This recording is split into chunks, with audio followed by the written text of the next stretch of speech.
నేతలు కావచ్చు, లేదంటే ముఖ్యమంత్రి గారు కావచ్చు, అంటే ఎన్ని చర్యలు అంటే ఏదైతే పూర్తిగా కూడా వ్యవస్థలన్నీ కూడా ఎవరి పని వాళ్ళు చేసుకోవాలి అనే విధంగా ఎంత వాళ్ళు వదిలేసినప్పటికీ కూడా చాలా వ్యవస్థల్లో కూడా సో పూర్తిగా గత ప్రభుత్వంలో ఉన్నటువంటి మంత్రులు కావచ్చు, ఎమ్మెల్సీలు, ఎమ్మెల్యేలు, ఇంకా వారికి సంబంధించినటువంటి అనుయాయులు ఇంకా వ్యవస్థల్లో పనిచేస్తున్నటువంటి పరిస్థితులు ఒకవైపు మనకు కనిపిస్తూ ఉన్నాయి. ఇంకొక వైపు కూడా ఇప్పుడు కూటమి ప్రభుత్వం అధికారంలోకి వచ్చిన తర్వాత కూడా గతంలో ఏవైతే బూతులు మాట్లాడారో, గతంలో ఏవైతే ఇష్టానుసారంగా అధికారులపైన అప్పటి ప్రతిపక్ష పార్టీలపైన విరుచుకుపడినటువంటి నేతలు ఇప్పటికీ కూడా అదే పంథా కొనసాగిస్తున్నటువంటి పరిస్థితి కనిపిస్తోంది.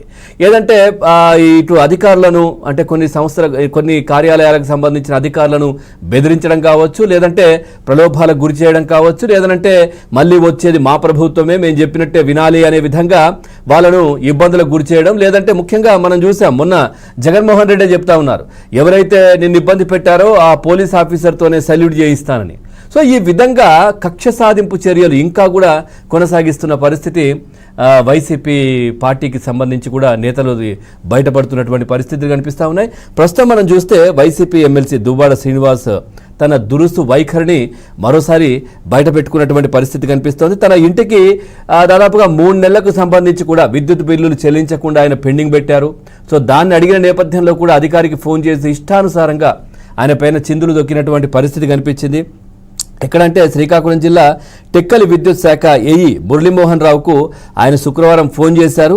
ఫోన్ చేసి ఆ తర్వాత బూతులు తిడుతూ బెదిరింపులకు కూడా పాల్పడ్డ పరిస్థితి. ఆ ఆడియో కూడా ప్రస్తుతం సామాజిక మాధ్యమాల్లో కూడా వైరల్ అవుతోంది. మనం అది కూడా వినే ప్రయత్నం చేద్దాం. అయితే దువ్వాడ శ్రీనివాస్కు ఏదైతే టెక్కలి మండలం అక్కవరంలో ఆయనకు ఇల్లుంది. సో అక్కడ దానికి తన పేరున ఉన్న విద్యుత్ ఏదైతే సర్వీస్ నంబర్ ఉంటుందో దాని 35 ఆ 35 సర్వీస్ నంబర్కు 56,692 రూపాయల విద్యుత్ బిల్లు వచ్చింది. సో అది కట్టకుండా బిల్లు అడిగినందుకు గత 3 నెలలుగా అందరినీ తిప్పించుకుంటున్నారు, అడిగితే మాత్రం చెల్లించట్లేదు. సో అట్లాగే దాంట్లోనే అదే నివాసానికి డి మాధురి పేరున 46 సర్వీస్ నంబర్తో మరో కనెక్షన్ ఉంది. దానికి సంబంధించి బిల్లులు ఏదైతే ఉందో అవి చెల్లిస్తున్నట్టుగానైతే తెలుస్తూ ఉంది. కానీ ఆయనకు సంబంధించినటువంటి బిల్లు ఏదైతే ఉందో ఆయనకు సంబంధించిన సర్వీస్ నంబర్ 35కు 56,000 రూపాయలు దాన్ని మాత్రం చెల్లించట్లేదు. అడిగిన అధికారిని ఇష్టానుసారంగా బూతులు తిట్టినటువంటి పరిస్థితి కనిపిస్తోంది. మళ్ళీ వచ్చేది మా ప్రభుత్వమే, అదేవిధంగా ఇంకా నీ అంతు చూస్తా, నువ్వు ఎట్లా పనిచేస్తావో చూస్తా, నువ్వు ఏ విధంగా సర్వీస్లో ఉంటావో నీకు నరకం చూపిస్తా, ఈ విధంగా ఇష్టానుసారంగా ఆ అధికారి పైన దువ్వాడ శ్రీనివాస్ మాట్లాడే ప్రయత్నం చేస్తున్నారు. మనం చూస్తున్నాం ఆయన వ్యవహార శైలి. గత కొద్ది రోజులుగా ఏదైతే ఆయనకు డాక్టరేట్ ఇచ్చారని చెప్పేసి ఫేక్ సర్టిఫికేట్లు, ఎందుకంటే ఈ వైసీపీకి అలవాటే. మొన్నటికి మొన్న మనం చూడొచ్చు, మాజీ స్పీకర్ ఏదైతే తమ్మినేని సీతారాం ఉన్నారో ఆయనకు సంబంధించి కూడా ఒక ఫేక్ డిగ్రీ సర్టిఫికేట్ వైరల్ అవుతోంది. దానికి సంబంధించి సిట్ కావచ్చు, సిఐడి ఎంక్వైరీ కూడా జరుగుతున్న పరిస్థితులు అయితే కనిపిస్తూ ఉన్నాయి. అది పెట్టి ఇటు తెలంగాణలో ఆయన ఆ అడ్వకేట్గా అంటే ఎల్ఎల్బి చేసినట్టుగా కూడా తెలుస్తూ ఉంది. అది పెట్టి సో ఆ ఫేక్ సర్టిఫికేట్ ఎక్కడి నుంచి వచ్చింది దానికి సంబంధించి కూడా కూపీలు ఆగుతున్న పరిస్థితులు ఒకవైపు. ఇంకోవైపు ఈ దువ్వాడ శ్రీనివాస్ సంబంధించి కూడా మొన్న ఏదైతే నకిలీయా ఏంటా ఆయన ఎవరైతే ట్రంప్కు సంబంధించి ఒక సలహాదారుడు అని చెప్తా ఉన్నారు, అసలు ఆయన ట్రంప్ సలహాదారుడే కాదు. ఆ ట్రంప్కు సంబంధించినటువంటి ఎన్నికల క్యాంపెయిన్లో ఒక ప్రాంతానికి వెళ్ళినప్పుడు ఆ ప్రాంతంలో ఈయన ఒక పాస్టర్గా వ్యవహరిస్తూ ఉంటారు. సో ఆయన కొంచెం పేరుంది. సో దానికి సంబంధించి ఆయన ఎవరైనా కానీ ఆ ప్రాంతానికి వెళ్ళినప్పుడు ఎవరైతే పేరు ఉంటుందో, ఎవరు చెప్తేనైతే పబ్లిక్ వస్తూ ఉంటారో సో వాళ్లను వెంటేసుకొని వెళ్ళే పరిస్థితి రాజకీయ నాయకులకు కనిపిస్తూ ఉంది. ఈ నేపథ్యంలో ఆ వ్యక్తి ఆ ప్రాంతంలో మాత్రమే ట్రంప్ వెనకాల ఉన్నారు. సో అక్కడ అంతే.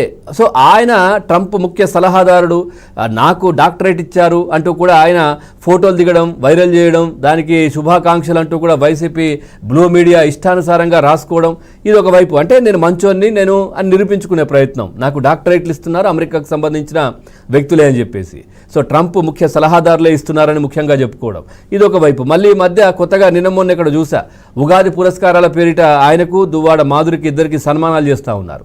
అంటే నేను మంచోన్ని, నాకు సమాజంలో గౌరవం మర్యాదలు దక్కుతూ ఉన్నాయి అంటే ఏం చేశారు ఆయన? ఆయన చేసిన పనేంటి? ఇష్టానుసారంగా బూతులు తిట్టారు. గతంలో 5 సంవత్సరాలు జగన్మోహన్ రెడ్డి అధికారంలో ఉన్నప్పుడు తుపాకులు గన్నులు పెట్టుకొని రోడ్లపైన స్వైర విహారం చేసినటువంటి రౌడీ దువ్వాడ శ్రీనివాస్ అంటూ కూడా కామెంట్లు గతంలో వచ్చిన పరిస్థితి, ఆ విజువల్స్ కూడా మనకు కనిపించాయి. అట్లాగే పూర్తిగా దీనికి సంబంధించి కూడా అంటే చర్చ జరుగుతున్నటువంటి పరిస్థితుల నేపథ్యంలో కూడా ఇప్పుడు మళ్ళీ కొత్తగా ఈ అధికారులను బెదిరించడం, లేదంటే ప్రలోభాలకు గురి చేయడం, లేదంటే వాళ్ళు సర్వీసులో ఉంటే ఎక్కడున్నా ఈడ్చుకొచ్చి కొడతామని చెప్పడం, సప్త సముద్రాల అవతలున్నా కానీ తీసుకొచ్చి టార్చర్ పెడతానని సాక్షాత్తు జగన్మోహన్ రెడ్డి అంటే ఆ పార్టీ అధినేత చెప్పడం, ఇవన్నీ కూడా దేనికి సంకేతం అనే చర్చ జరుగుతున్నటువంటి పరిస్థితులు కనిపిస్తూ ఉన్నాయి. ఒక్కసారి ఈయన శ్రీనివాస్ ఎమ్మెల్సీ ఏమన్నారో ఆ ఆడియో రికార్డు కూడా సోషల్ మీడియాలో వైరల్ అవుతుంది. ఒకసారి విందాం. అవునండి. ఎలా అండి కట్ చేస్తారు? ఇంటికి వచ్చి, నా ఇంటికి వచ్చి, ఎవరింటికి వచ్చి కట్ చేశారో కొంచెం ఏమైనా లెక్కల పత్రాలు ఉన్నాయా మీ దగ్గర? మేడం గారికి 4-5 సార్లు చెప్తాను సార్. నా ఇంటికి వచ్చి ఒక ఎమ్మెల్సీ ఇంటికి వచ్చి నువ్వు కట్ చేసావంటే నీకు ఎంత ధైర్యం అబ్బా? నీకు ఒక 40-50 కనెక్షన్స్ ఇస్తాను, దమ్ముంటే కట్ చేయి. ఇప్పుడు ఇస్తాను ఇమీడియట్ గా. డ్యూ పేమెంట్స్ చాలా ఉన్నాయి, ఎలక్ట్రికల్ బిల్స్ పెండింగ్ ఉన్నాయి, నేను ఇస్తాను. టెక్కల్లోనే ఎన్ని రైస్ మిల్స్ ఉన్నాయి, ఎంతమంది ఉన్నాయి, దమ్ముంటే కట్ చేయి చూస్తాను. ఎవరితో పెట్టుకుంటున్నావు నువ్వు? కట్టిన బిల్లు ఎలా కట్ చేస్తావు నాకు చెప్పు. నీ మీద కన్స్యూమర్ కోర్టుకి వేసి లాగి నీ జీవితం మొత్తం చీడ్చి పెడతాను. ఎవరితో పెట్టుకున్నావు చూపెడతాను. కట్టిన బిల్లు డి మాధురి పేరున బిల్లు కట్టింది. నువ్వు ఏ రైట్స్ తో కట్ చేసావో నాకు చెప్పు ఇప్పుడు ఎక్స్ప్లెనేషన్. మాధురి నేను అడగలేదు సార్, ఓన్లీ అక్వరం ఉంది కదా, శ్రీనివాస్ ఇంటికి ఏదైతే ఇల్లు ఉందో ఆ ఇంటికి డి మాధురి పేరున కరెంటు బిల్లు పేమెంట్ అయిపోయి వారం రోజులు అయింది. ఏ ధైర్యంలో కట్ చేసావు? నీ కోర్టుకు లాగుతాను, నీ ఉద్యోగానికి నరకం చూపెడతాను. నీవేదో తెలుగుదేశం వాడు అయి ఉండొచ్చి ఇక్కడ నా మీద, నా ఇంటి మీదకి వచ్చావు. ఎంత ధైర్యం నీకు? ఎంత ధైర్యమే నీకు? ఇప్పుడు దాంట్లో ఇక్కడ నుంచి పార్టీ చేస్తాను చూడు. టెక్కల నుంచి, టెక్కల్లో ఉద్యోగం నువ్వు ఎలా చేస్తావు నీకు చూస్తాను, నీకు చెప్తాను అయ్యాల. అది ఇంకా మనం ప్లే చేయలేము. చాలా ఇష్టానుసారంగా మాట్లాడారు. టెక్కల్లో ఏ విధంగా పనిచేస్తావు అంటూ కూడా మాట్లాడిన పరిస్థితి. ఉద్యోగంలో నరకం చూపిస్తామని కూడా చెప్తా ఉన్నారు. అంటే వీళ్ళు ఏ విధంగా బెదిరిస్తున్నారో మనం అర్థం చేసుకోవచ్చు. అంటే ఇప్పుడే ఈ విధంగా బెదిరిస్తుంటే గతంలో చెప్పాల్సిన అవసరం లేదు. ఈయన ఏ విధంగా ఈయన వ్యవహార శైలి కుటుంబానికి సంబంధించి కావచ్చు, లేదంటే ఆయన వ్యక్తిగతంగా సంబంధించి కావచ్చు, అవి మాట్లాడొద్దు అనుకున్నప్పటికీ కూడా ఆయన మాట్లాడున్నారు. కాబట్టి ఖచ్చితంగా ఆయనకు సంబంధించి కూడా అందరూ మాట్లాడే పరిస్థితి ఉంటుంది. అంటే ఈ విధంగా బెదిరింపులకు పాల్పడుతున్న పరిస్థితులు అయితే కనిపిస్తూ ఉన్నాయి. సో ఏంటి అసలు దీనికి సంబంధించి